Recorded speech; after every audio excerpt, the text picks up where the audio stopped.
So Jay, we want to talk a little bit about the concept of a family office. And one of the things that I think people find very confusing is if I asked 10 different people how they define a family office, they would give me 10 different definitions. I've heard you say that it is the office of the family. And I wonder if you could share a little bit about what you think the purpose of a family office should be.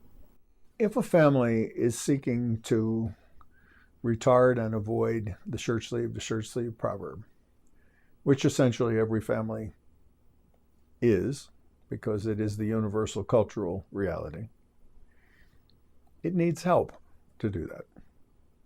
No family I've ever met simply knows intuitively how to do that.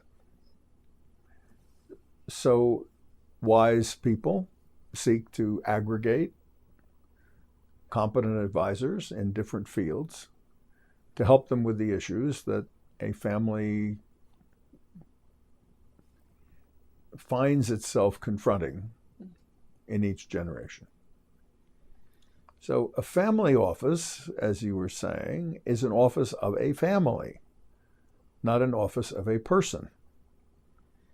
Now, it's perfectly fair to say that the majority of offices that we know about come to life because one person creates them. So they're really offices of that person.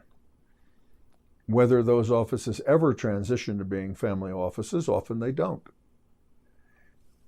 Sometimes family offices come into being because of some kind of transaction, some kind of liquidity event.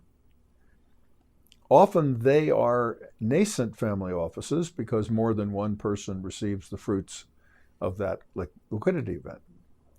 But still, they may be predominantly the office of the wealth creator. So a family office isn't, in my terms, the office of an individual. A family office becomes a family office when it is serving the interests of people who make up a family and serving them equally rather than hierarchically. So in your new book, Family Trusts, you use a term that I hadn't heard before, and I suspect our audience haven't heard before either, which is the office of the beneficiary. And I'm wondering if you can define that and also talk a little bit about how is that different from what we're talking about right now. When my colleagues and I were writing Family Trusts, Keith Whitaker and Hartley Goldstone and I, we said in the book, and we intended to say it as loudly as we could, families who have trusts, if they're in Britain or America or Canada, Australia, New Zealand, about 90% of their wealth ends up in trust by the third generation. The tragedy of trusts is that 80% of the beneficiaries consider them more a burden than a blessing. By and large, the family office is not interested in the distributive function when it's acting as an office of the trustees or it simply is the trustee. Mm-hmm. It sees its function as administration and investment. Mm-hmm. In fact, the surveys we've been doing with trustees, and we ask them how they spend their time, we do time and motion, mm-hmm. They spend about 90% of their time on administration and investment, and less than the remaining 10% on distribution. Yet, the only thing that could change a trust from a burden to a blessing is the distributive function. Does it actually enhance the lives of the beneficiaries, or does it subsidize them? So, getting the family office, or whatever the equivalent is, to spend 50% of its time on distribution, which means understanding human beings, their behaviors, what are their dreams, what are the issues, is a monumental task. And frankly, I doubt most family offices are up to it. So there are two things that the Office of the Beneficiary can do to change that situation. First, the Office of the Beneficiary are people hired by the beneficiaries, not the family office. They're paid by the beneficiaries. That's critical. So the beneficiaries have confidence. This group of people that they gather will teach them how to be great beneficiaries, Great beneficiaries. which means not that they tell the trustees what to do. It means that they understand how to be in right relationship with the trust, and then right relationship with the trustees, because the trust itself is something. Also, the Office of the Beneficiaries recognizes that trusts are not legal devices. They are human relationships. That's why they're matters of equity in the law. So the Office of the Beneficiary helps the beneficiaries understand what right relationship is. What does it mean to be a beneficiary? How does one function? What are the responsibilities, not just the benefits? So that you lead to, hopefully, an experience with your trustee that is powerfully positive, and now your trust becomes a blessing. So this is what my co-authors and I are imagining, and we are seeing these get born, and they work. Wonderful. And I want to say one quick thing again. These are not designed to be adversarial, and I'm going to say something that's going to surprise you. The first people we presented this idea to were institutional trustees, and they are ecstatic about it. They think it's an incredibly good idea because they know what those issues are. Right. They experience. And they love help. Wonderful. Thank you so much. Wendy and I in our work have the great privilege of meeting a number of our colleagues, and a number of those colleagues work for family offices. And one of the challenges that we hear over and over again is that the work that they are doing to help the beneficiaries or the family members is often in the non-quantifiable space. So coaching and mentoring and being a sounding board, helping with conflict management. And that's probably the work that has the most fundamental change for these family members that they're serving. But it's very difficult to quantify the value to the family. I just wondered what your thoughts are around that in terms of helping these advisors navigate these waters, because when the family looks at the value they're getting, they're looking at the more quantifiable value and not the area that's perhaps the most important, the relationships, the personal well-being. Well, we know some things that I think would help those offices define for themselves and then for the family they serve what their vision and mission is. Not in some exercise, but actually think about it strategically. One of our colleagues has written an amazing paper called Culture Eats Structure for Breakfast. Matthew Wesley. Yes. Yeah. So the culture is what matters. What's the culture of the office? Now, if the culture of the office is to be a financial services firm, that's its culture. And that means that financial capital, the only quantitative capital of a family, dominates. As we know from other work we do, all those families fail. So that office is actually failing.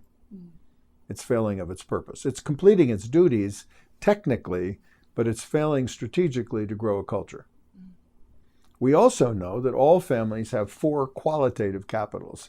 They're the critical ones for avoiding the shirt sleeve proverb: spiritual, social, intellectual, and human capital. 1 quantitative, 4 qualitative. If these 4 qualitative capitals of the family are not growing, the office fails. It fails because it becomes a technology operation for financial services. It fails of its purpose to grow culture. It fails to interweave with whatever that family's culture is, which is composed of the 4 qualitative capitals. So I think that the advisors and our colleagues working in the offices have to ask themselves a very fundamental question before they're hired. What do I want to do with my life? Does it matter that the family flourishes, or does it matter that the money flourishes? I have to choose. And I'm not suggesting that choosing the money is a wrong choice, particularly in an office that isn't a family office. It's the office of the boss. But I think that if it's a family office, an office of the family, and we have this human group seeking to grow together and succeed, then the office has to have a qualitative purpose. And one of the questions I ask frequently when I'm asked this question that you've asked is, what is your budget for qualitative services? And I get a complete blank. Then I go through the conversation about the 5 capitals, one supporting, one leading in death occurring to the family. And people say, I never thought of that. They're stunned. They do love each other. They do want to help each other. They do want a successful journey that avoids the proverb and flourishes.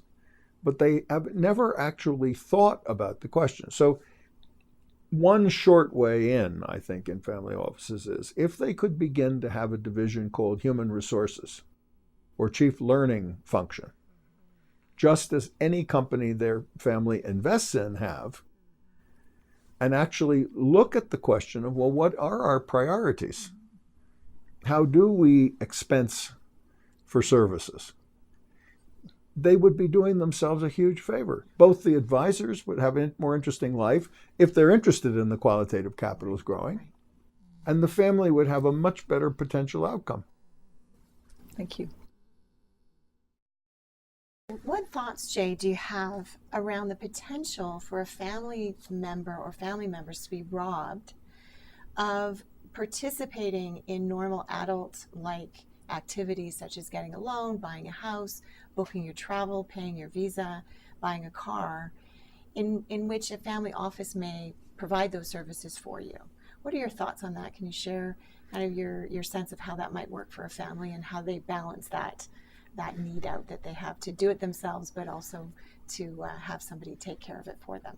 Being able to participate in the world as an adult requires some capacity to do those things. Right. I am conscious that a very dear friend of mine said that the only reason to have financial means was to buy services. I think that's accurate. I think the capacity to have services for things that one really doesn't want to do oneself is a great gift, because it frees oneself, hopefully if one's living a flourishing life, for the things that one really is interested in doing. However, you can't supervise someone providing you a service if you haven't done it first yourself. But years and years ago, when I was a young lawyer, we had to actually do by hand accountings for estates and trusts. And we had to be with the government when the tax man came in and actually have all the checks and all the proofs and everything. We had to do it ourselves. We didn't particularly enjoy it, but we understood that if we couldn't do it ourselves, we couldn't supervise someone who would be doing it for us. So I think that this is what people are anxious about is right. However, I think it doesn't necessarily mean that you have to do it forever. Right. I think it's rather recognizing your position in life, what means you have, what services you could have, and then saying, well, really, I'm not so sure I like the bill paying. Right. But I also don't want somebody to steal from me. Yes. So I need to know how to find someone who actually can do that for me. And to do that, I have to have first done it myself.